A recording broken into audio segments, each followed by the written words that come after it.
tubahaye ikaze mwese mutahwema kukurikira ibiganiro bya Jean Paul cyangwa se Baddest Tiger Official.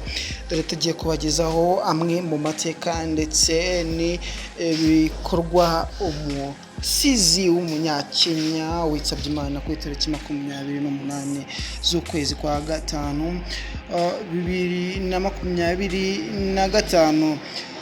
Tugiye kuhera ku mateka yiwe, tuvuge ibigwi ndetse n'ibikorwa yakoze, cyane cyane mwaramumenye abantu bize ubuvanganzo, mwaramumenye cyane yanditse ibitabo byinshi, mu gitabo cyamenyekanye cyitwa The River Between. Tugiye gutangira amateka y'uyu musizi ukimenywa na bose, yitwa Ngugi wa Thiong'o. Uyu Ngugi wa Thiong'o yavutse ku tariki 5 Mutarama mu mwaka w'1938 mu gace ka Kamiritsu mu ntara ya Kiambu muri Kenya. Yabaye ikirangirire binyuze mu bitabo bye byagiye bisohoka kuva mu myaka w'1960. Yakuriye muri Kenya mu gihe cy'ubukoloni bw'Abongereza. Ibintu byagize cyane uruhare rukomeye mu bitekerezo bye n'uburyo yagiye yandika. Yize ndetse muri kaminuza ya Makerere i Kampala muri Uganda mbere yo gukomereza muri kaminuza ya Leeds mu Bwongereza. Uyu Ngugi wa Thiong'o mu mwaka w'1964 yasohoye igitabo cye cya mbere yise Weep Not Child. Cyabaye igitabo cya mbere cyanditswe n'umuntu wo muri Afurika y'Iburasirazuba mu Cyongereza, kikajyana ndetse yewe kikajyanwa n'ahabona.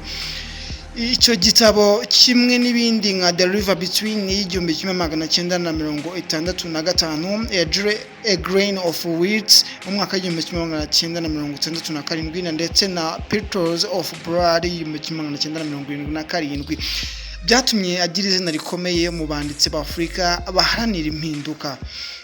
Uyu Ngugi wa Thiong'o mu mwaka w'1977 yanditse igitabo kirimo umukino cya Ngahika Ndenda. Mu Cyongereza bivuga I will marry when I want. Bishatse kuvuga mu Kinyarwanda yuko nzashaka mu gihe nshaka. Gifatanyije na Ngugi wa Mirror cyavugaga ku burenganzira bwa rubanda n'akarengane. Icyo gitabo cyatumye afunga umwaka wose nta rubanza. Aho yari mu buroko niho yandikiye icyo yise Devil on the Cross cyangwa se umubi ku musaraba. Icyo gihe ni nabwo yafashe umwanzuro wo gusezera burundu kwandika mu Cyongereza, atangira kwandika mu rurimi rw'Igikuyu, n'ururimi rukoreshwa cyane hariya mu gihugu cya Kenya, ku buryo bwo guharanira ubusugire bw'umuco n'indangagaciro z'Abanyafurika.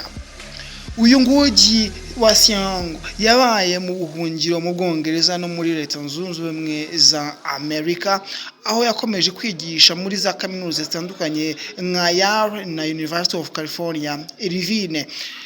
Yanditse ibitabo byinshi by'ubusesenguzi birimo Decolonizing the Mind mu mwaka w'1986, ndetse yewe yagize n'uruhare rukomeye mu gushishikariza Abanyafurika gutekereza ku bwigenge bwabo mu buryo burambye.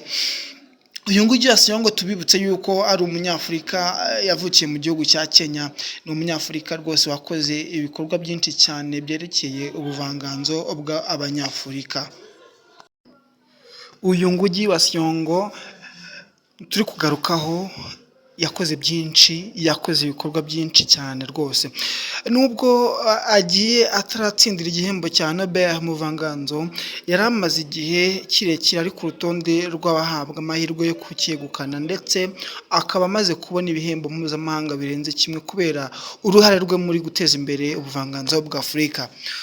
Uyu Ngugi wa Thiong'o yari acyandika kandi atanga ibiganiro mpuzamahanga, ndetse yafatwaga nk'umwe mu banditsi bafite ijwi rikomeye mu guharanira Afurika yisanzuye, yihesha agaciro binyuze mu ndimi zayo, umuco wayo ndetse n'amateka yayo. Uyu Ngugi wa Thiong'o yaje kwitaba Imana mu gitondo cyo kuri iriya tariki, hari kuwa gatatu tariki 28 Gicurasi 2025, afite imyaka 87. Uyu Ngugi wa Thiong'o amakuru yatangajwe n'umukobwa we Wanjiku wa Ngugi, abinyujije ku rukuta rwe rwa Facebook avuga ko andi makuru atangazwa neza n'umuvugizi w'umuryango wabo Nduchu wa Ndugi yagize ati tubabajwe cyane no kubabikira urupfu rwa data Ngugi wa Thiong'o kuri uyu wa gatatu mu gitondo tariki 28 Gicurasi 2025 yabayeho ubuzima bwuzuye yarwanye intambara nziza nk'uko cyari cyifuzo cye cya nyuma reka twizihize ubuzima bwe n'ibyo yakoze mu byishimo agahinda tewe ishema Ngugi wa Thiong'o ni umwe mu banditsi bakomeye cyane ku mugabane wa Afurika wagize azwi cyane kubera ubuvanganzo bwe bwibanda ku kwamagana ubukoloni gushishikariza abanyafurika gukoresha indimi zabo no gutanga isura nyayo y'ibibazo Afurika yahuye nabyo mu mateka yayo reka kandi tubashimire mwese twabanye mujye mukomeza mukurikira ibiganiro byacu ku buryo bwose